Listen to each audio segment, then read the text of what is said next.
Greetings, vinyl community. I hope everyone is doing okay. I want to say thank you right off the hop to people who made suggestions on my last video of I was soliciting ideas for different kinds of videos to make besides vinyl finds videos. And a lot of people gave me ideas, and I wrote them all down with a pen and paper. Actually, that's not true. I wrote them down on the notepad on my iPhone. Pen and paper, and pencils. It's 2020. What are those? Anyways, I took note of a lot of those ideas. A lot of them are really good. So I'm going to look at them all and go through them, and I'm sure I'll be making some videos based on your suggestions. So thank you very kindly. So right off the start, we have two surprises today. And if you stay to the end of the video, for those of you who watched the whole video to the end, thank you very much. And for those of you who just use the slider to go to the end of the video, well, thank you anyways. At the end of the video, we have a very special record. For 80s fans, it doesn't get better than this, trust me.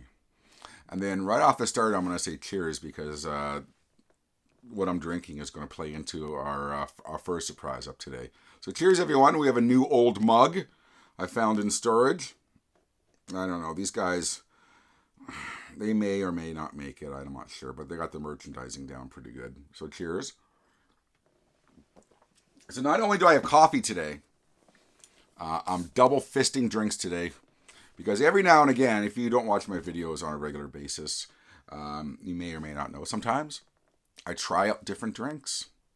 And I give you my reaction. So it's not just vinyl. No.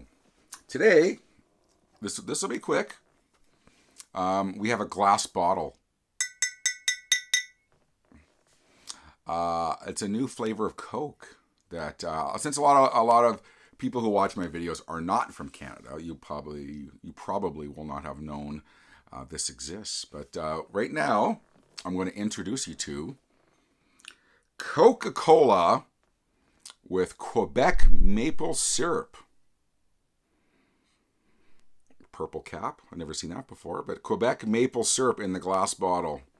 I've been holding on to this one for a few weeks because I haven't made a video in a bit. But, and I realize I don't have a proper bottle opener, but no worries, because like in high school, you can use a lighter or you can use one of these things, these eating utensils, and that's what I'm going to use today. So you ready? I've had practice. All right, Coca-Cola with Quebec maple syrup. Here it goes. Cheers, everyone.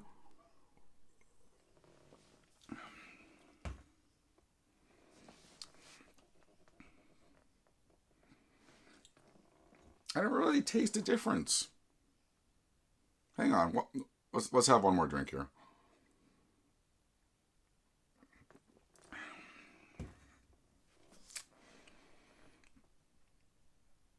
Yeah, it tastes like Coke. There might be a little bit of a hint of maple syrup in there, but there you go. Nothing to report. It just kind of tastes like Coke. I'm disappointed. There you go. That's Coca-Cola with Quebec maple syrup. Exciting, wasn't it? All right, let's get to these records here. I've got, like always, some new, some used, thrift store stuff. We're going to get to it all today. I've got a stack of 7-inch singles like the Yay right over here that I won't have time to show you today. Some people like them, some people don't, whatever. But 7-inch singles are awesome in my opinion. So we'll get to those one day. I'll park them for now. But some of these I don't know if I covered in my last video. So if I did, I apologize. Whenever I say that, invariably, I have never covered it in a previous video. But I finally got around to picking up the latest Who album. And I have a feeling this was in my last video. I don't know. I don't think so, because I have a part in my pile of stuff to show you. But anyways, regardless of all that, or how about I use a word that bugs everyone? Irregardless of that, there's no such word. The Who's latest album, I kind of hedged on getting it, and then I saw a review online of someone who I kind of trust, and they said it's kind of a grower album. You know what I'm saying? It's not a shower, it's a grower. I'm talking about the Who album, of course. The one I got is a special edition. It's not colored. There's different variants around. Some have colored vinyl. This one has a bonus second vinyl of greatest hits. If you can see that. So yeah, so that was kind of the clincher for me. If nothing else, I get a second album of greatest hits. So, and I have to say that it is a grower of an album. There's some songs on it immediately that click and connect. Like All This Music Must Fade. What else? There's a few other really good songs on here, and then there's some songs like She Rocked My World, which is kind of like, I think Townsend can do a little bit better than She Rocked My World as far as a title for a song or lyrics. But, you know, he's getting old, and we should be happy that we have any new Who albums. I mean, you might disagree, but the Who died when Keith Moon, the Who died when Keith Moon died, and the Who died when John Entwistle died. But you know what? They're like a lot of bands. They're just carrying on the spirit of the band, and that's all fine with me. I don't care. I don't play that game of, you know, this band died when this member died and blah blah blah. It's, you know, it's their band. They can continue it if they want. You know, everyone's got, you know, bills to pay. Anyways, the new Who album. On first listen, it was okay, and on second and third listen, it got even better. So yeah, it's a good album. It's a hell of a lot better than The Endless Wire, the one before this one. The Endless Wire was a muddled mess of an album. But this album is a little bit more focused and a little bit better. Just so you know, I won't be drinking the maple syrup cola during this video because I'm sure I'll be belching the whole video. And it was okay. So cheers, everyone. All right. Some new albums I picked up. Yeah. This has been in and out of print every now and again, and it's one of the only albums by this band that I don't have on vinyl, yet it's one of my favorite ones. So whenever it kind of clicks in my head, oh, I gotta get that on vinyl, it's out of print. And then someone re-releases it. But it's the Canadian, although they're not punk anymore, they kind of have shades of punk, but they're a little bit more metallic sounding nowadays. They're kind of like a punk metal band now. But it's Propagandhi. From Winnipeg, Manitoba, Canada. But they are known worldwide. They're very popular worldwide. This is their album, Supporting Cast, from 2009. And it probably has one of my favorite Propagandhi songs ever, with Dear Coach's Corner, which is Canadian through and through and through and through. You would have to be Canadian to understand it. But anyways, Propagandhi Supporting Cast. I don't think a lot of you people out there are maybe familiar with them, so I won't go on too long about it. But the quantum leap in progression that Propagandhi has taken from their Fat Records days, when they were just a kind of a pop punk band like everyone else was back then, they have made one of the biggest quantum leaps ever for bands to what they are now. Their last 3 or 4 albums have been their best of their career, which is really odd for a band of that age. So yeah, Propagandhi Supporting Cast 2009, great album. This is a brand new release. And it was dirt cheap because it's not 180 grams. See, this is how you should be doing it nowadays. 180 gram vinyl. Yeah, that's what it is.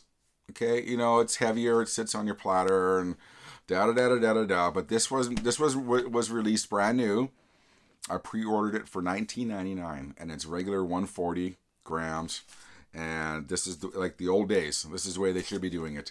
But it was inexpensive, and it still sounds good. But it's the Go-Go's Greatest Hits. Brand new release. I've had this on CD since it came out. And for this only covers the band's first 3 albums, because they had an album much later when they reformed called God Bless the Go-Go's, which is a really good album. But the only complaint I've always had with this CD is or the album now, is that it could have benefited from maybe a song or 2 more from their first album. But you know what? Everything you would want in here is on here, mostly. But anyways, the Go-Go's Greatest Hits, it just kind of scratches that itch when you don't know what Go-Go's album to play. And there you go, the Go-Go's Greatest Hits. I think I've completed my Death vinyl collection. Not death as in death. I don't know in what term I would be using it other than the band Death, but I got Spiritual Healing, and this was the last one I needed for my collection. This was, I think, I'm gonna brain fart. I think their third album, and it was from the album after this on. I think is it Human after this? I think it's Human after this one. That's when the band made a huge like Propagandhi. They made a huge quantum leap in their sound. And this one was just kind of towing the line with their first few albums of just kind of straight ahead death metal. But yeah, still a great album. Spiritual Healing. If you're into this kind of music, if you're inclined, as it were, to like this kind of music, Death kind of invented the genre, and they have not made a bad album, in my opinion, or even a okay album. I mean, every album they ever made was fantastic. So. Once again, it's morning, by the way. I need my coffee, so I'm going to be going to the well a few times today. Yeah, Death, one of the very rare, consistent bands throughout their career that have never made a bad album.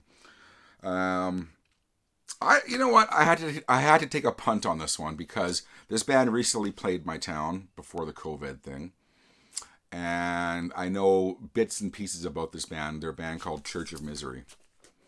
And this is their album, Master of Brutality. And this was on Amazon's warehouse. Someone returned it because it had a little bit of scrapes on the top.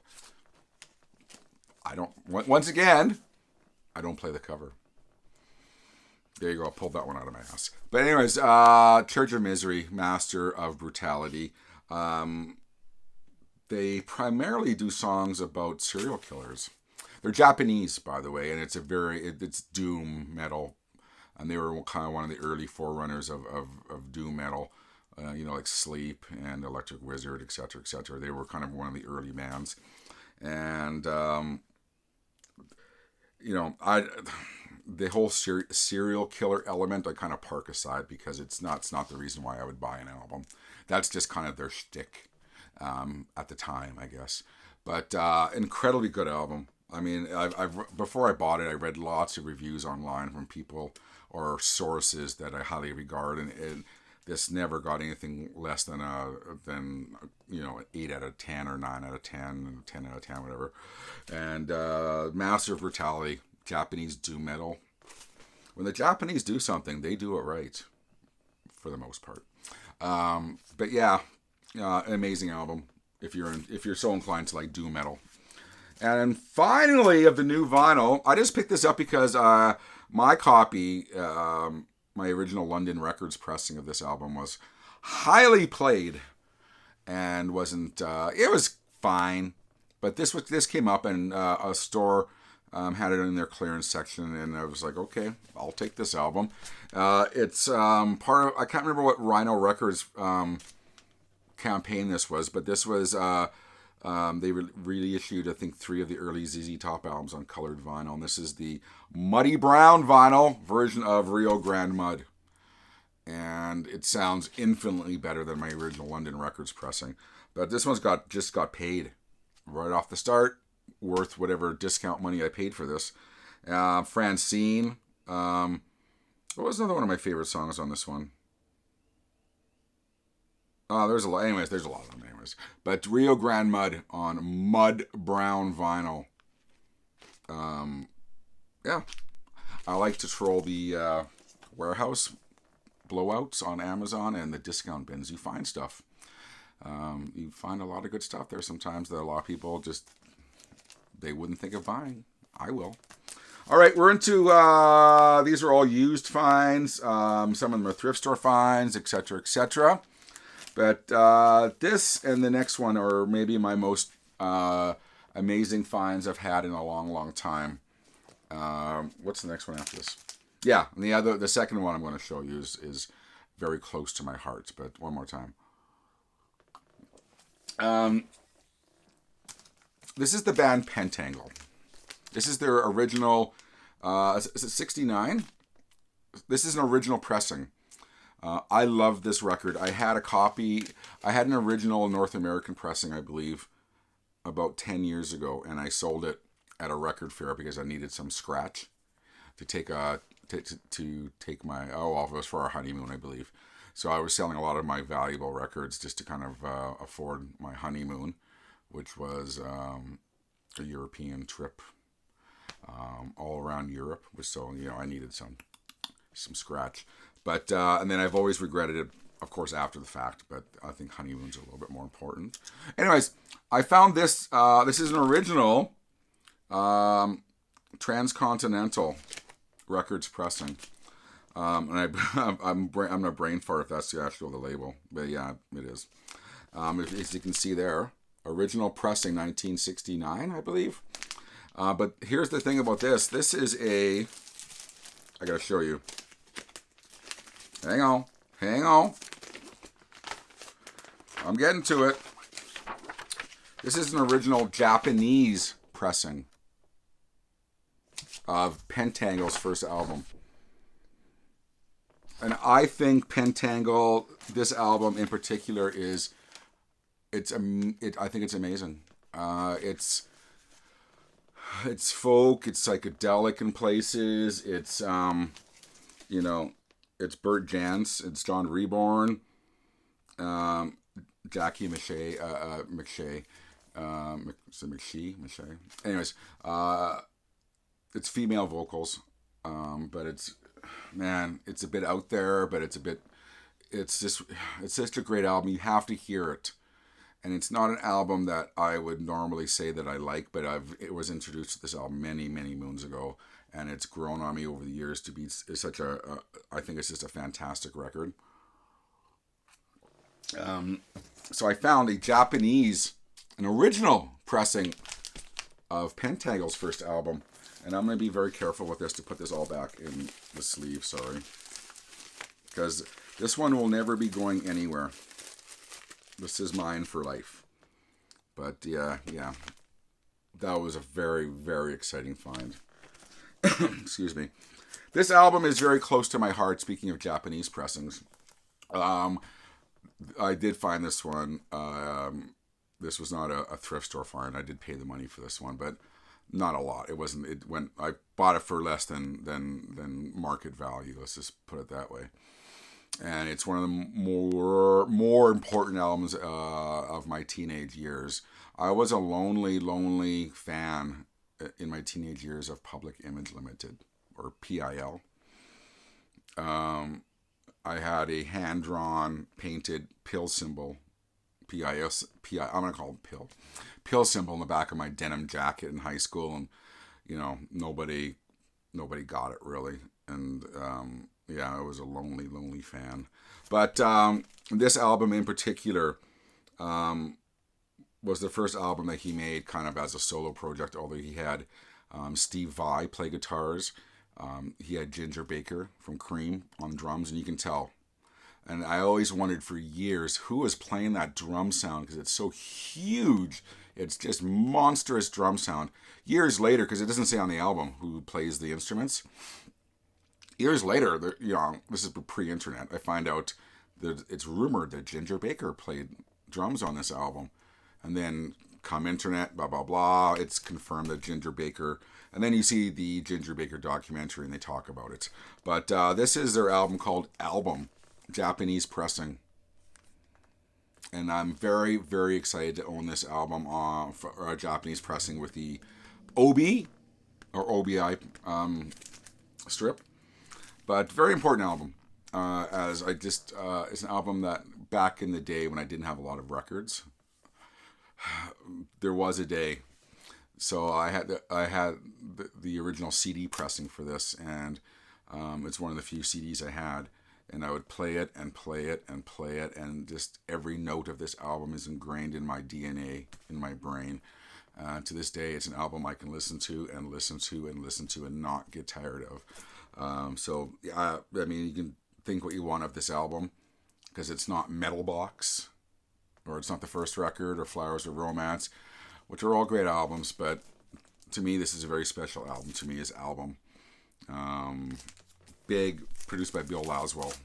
Just a big album, and just a real kind of a left turn for John Lydon, making albums and Bill Laswell really produced a huge sounding album, which really suited his voice in the end.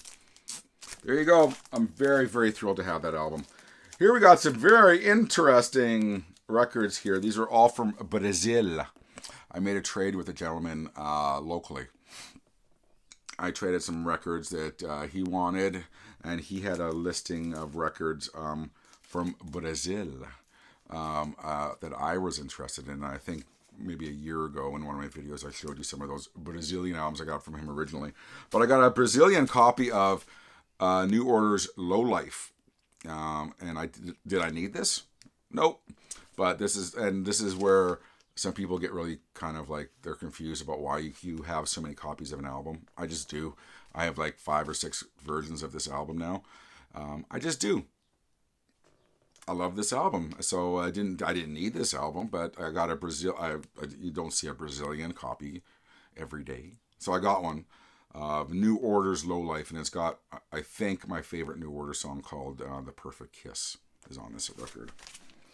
And then I got a Brazilian, I'm not going to say that every time Brazil comes up, but a Brazilian copy of Faith No More live at the Brixton Academy in England or London. Never had this on vinyl, obviously, but just a kind of a mini live album. What's it? 3, 4, 5, 6, 7, 8 songs. 8 live songs from the Brixton Academy. I think if you're a Faith No More fan, you've heard this album. But really nice live album that I've had on cassette and then CD for years. And now I have a Brazilian copy of this one. And then Testament, Souls of Black, the album that came out after my favorite album, Practice What You Preach. Yeah, I don't know what to tell you about this album. This is a Brazilian copy of Souls of Black. I never had this album on vinyl. And then just a weird album. I'm a big fan of this band, and I might be the only of people I know in the interworld out there, you all, and just people in general. I might be the only massive fan of this band that I know. I've never met. I know there's lots out there. I've just never met another huge fan of this band, and although they're from Minneapolis, they're massive in Brazil. They played Rock in Rio. Go on YouTube and watch it. The whole stadium, 100,000 people, is dancing to this band. Information Society. This is a Brazilian-only greatest hits album, and I think it was released after their second album, and then Brazil releases a greatest hits album. They were that big in Brazil, and a lot of you all know them for their song "What's on Your Mind" or "Running." Or that first album. But they've had many really good albums after that, and I just haven't had this on vinyl, and it's just such an oddity. A Brazilian-only greatest hits album that encompasses only their first 2 albums. Oh well. Anyways, I love this band. I don't know anyone else who does. I just one of those bands in high school that I kind of latched onto, and then I kind of just really, really got into them. So cheers. I mean, I have all their records on vinyl. I have all their singles on vinyl. Just a massive fan of them. But just wanted to get that out there for you all. Now I'm going to be really quick. These are mostly all thrift store finds, I believe. Dire Straits, Money for Nothing, greatest hits. I'm going to running a little bit longer, so I'm kind of just going to be very brief with the thrift store finds. Dire Straits, their greatest hits, Money for Nothing. This is really good because this prevents me from having to grab the Cocktail soundtrack whenever I want to listen to this song. And I do love this song, and I love this band. The Georgia Satellites, this is a UK 12-inch for the Hippie Hippie Shake. And then on the B side is the only other good song on that album is Fabulous Thunderbirds, Fabulous Stuff. Unless you're a fan of Kokomo, then you might disagree with me. Which I'm not a fan of that song. I kind of hate that song. Anyways, Georgia Satellites, UK 12-inch for Hippie Hippie Shake. That was a really nice find. This is one of those kind of semi-legal releases on Wax Time Records. But it was at a thrift store for $2.99, $3.99. But it's B.B. King's The Blues. There's a little bit of staining here that I've managed to clean most of it off with a one of those magic eraser type deals. But this was at a thrift store, the Wax Time Records pressing. I don't care. I'll take any blues from thrift stores. But B.B. King, The Blues, great album, by the way. Dave Brubeck's Greatest Hits. I probably find this once a year at a thrift store. I always kind of sell it, but now this is going to be a keeper for me because I really do love a lot of these songs on this album. This was one of the biggest surprises I've ever had. Is Alison Moyet's third album called Hoodoo, and it didn't make a lot of noise here in North America. It did okay in the UK, but it's maybe one of the most underrated albums. I wasn't expecting anything from it, and it's just a fantastic album. It's a very upbeat album. It's not the ballady kind of stuff that she's was known for, or a lot of people like. But this is a very, very good album. Hoodoo by Alison Moyet. I'm a huge Alison Moyet fan anyways, because of her album she did with Yaz or Yazoo. Weird Al Yankovic's Dare to Be Stupid. If you follow me on Instagram, NAZZ_NOMAD, Nazz_Nomad. I posted this a couple weeks ago with the claim that the song Dare to Be Stupid is the greatest or most underappreciated parody song of all time, and the video. It's definitely my favorite parody song of all time, Dare to Be Stupid. Anyways, and video. So, just because of that song, I was very happy to pick that up. Flying Burrito Brothers. By the way, we're into thrift store finds, by the way, if you're keeping score at home. Flying Burrito Brothers. I can't remember much about this album. I've had it before, and I've usually kind of sold it, but I'm going to give this one a listen before I decide what to do with it. Just because it was in such nice condition. And it's gold vinyl. Elvis's Golden Records. This is an RCA pressing. I'm not sure what year this is from because there's been so many different reissues of this.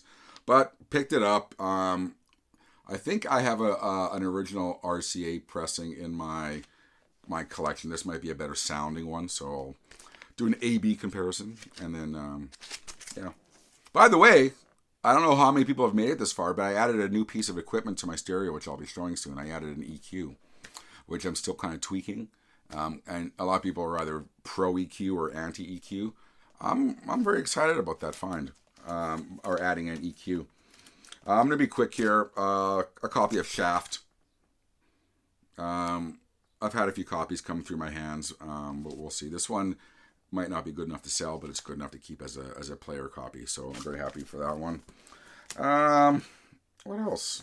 I'm going to have to kind of, you know what? The rest I'm going to skip because I want to get to this second surprise. And just to celebrate the second surprise I got for you, we're going to have a drink of the first surprise.